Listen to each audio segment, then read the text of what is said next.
Hello, എല്ലാവർക്കും സുഖമല്ലേ? നമുക്കിന്നൊരു ക്രീമി പനീർ പാസ്തയുടെ റെസിപ്പി ആയാലോ? എല്ലാവർക്കും ഒരേപോലെ ഇഷ്ടപ്പെടുന്ന ഒരു അടിപൊളി സിമ്പിൾ റെസിപ്പി. സിമ്പിൾ എന്നൊക്കെ പറഞ്ഞാലും ടേസ്റ്റിൻ്റെ കാര്യത്തിൽ ഒരു കോംപ്രമൈസും ഇല്ല. അപാര ടേസ്റ്റാണ്. എങ്കിൽ പിന്നെ കൂടുതൽ പറഞ്ഞ് സമയം കളയണ്ട, വീഡിയോയിലേക്ക് പോകാം.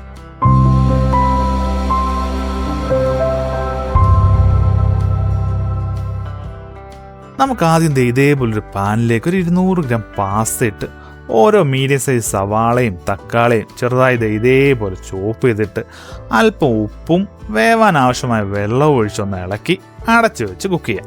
ഇവിടെ ഞാൻ എടുത്തിരിക്കുന്ന അളവ് ഒരു 4 പേർക്ക് സുഖമായിട്ട് കഴിക്കാൻ പറ്റുന്ന ഒരു അളവ് കേട്ടോ. ഓക്കെ, അപ്പോൾ അത് അവിടെ കിടന്ന് വേവട്ടെ. ഈ സമയം കൊണ്ട് ഒരു മിക്സിയുടെ ജാറിലേക്ക് ഒരു 200 ഗ്രാം പനീറും 3 കാശ്മീരി ചില്ലിയും 4 വെളുത്തുള്ളിയും അല്പം ഉപ്പും കുറച്ച് പാലും ചേർത്ത് നല്ല ക്രീമി പേസ്റ്റ് പോലെ അരച്ചെടുക്കാം. മിക്സിയിലിട്ട് അടിച്ചു കഴിയുമ്പോൾ ഈ പരുവത്തിൽ നമുക്ക് കിട്ടും. അപ്പോൾ ഇതിൽ നമ്മൾ ശ്രദ്ധിക്കേണ്ട ഒരു കാര്യം എന്ന് വെച്ച് കഴിഞ്ഞാൽ, നമ്മൾ ഈ പാലൊഴിച്ച് കഴിയുമ്പോൾ ഒത്തിരി ഓവറായിട്ട് ഒഴിക്കാൻ പാടില്ല. ഈ ഒരു കൺസിസ്റ്റൻസി കിട്ടാനായിട്ട് പാകത്തിൻ്റെ പാലൊഴിച്ചാൽ മതി. ഇപ്പോൾ ഏകദേശം ഒരു 15 മിനിറ്റൊക്കെ ആയിട്ടുണ്ട്. നമ്മുടെ പാസ്റ്റൊക്കെ നന്നായി കുക്കായിട്ടുണ്ട്. നമ്മൾ ഒഴിച്ചു കൊടുത്ത വെള്ളമൊക്കെ ഓൾമോസ്റ്റ് ഒക്കെ പറ്റിയിട്ടുണ്ട്. ഇനി നമുക്ക് തുറന്ന് വെച്ച് ഒരു 2 മിനിറ്റോടെ കുക്ക് ചെയ്താൽ ബാക്കി വെള്ളം കൂടെ പറ്റി കിട്ടും. വെള്ളമൊക്കെ പറ്റിയത് ഈ പരുവാകുമ്പോൾ നമ്മൾ അരച്ച് വെച്ചിരിക്കുന്ന ക്രീമി പേസ്റ്റ് ഒഴിച്ചു കൊടുത്ത് നന്നായി ഇളക്കി യോജിപ്പിക്കാം. പിന്നെ നമ്മൾ ആ പേസ്റ്റ് ഉണ്ടാക്കിയപ്പോൾ നമ്മൾ കാശ്മീരി മുളക് ഉപയോഗിച്ചുകൊണ്ടാണ് നമ്മുടെ ഈ പേസ്റ്റിന് ഈ ഒരു കളർ കിട്ടുന്നത്. അല്ലെന്നുണ്ടെങ്കിൽ ഓൾമോസ്റ്റ് ഒരു വൈറ്റ് കളറിലായിരിക്കും നമുക്ക് കിട്ടുക.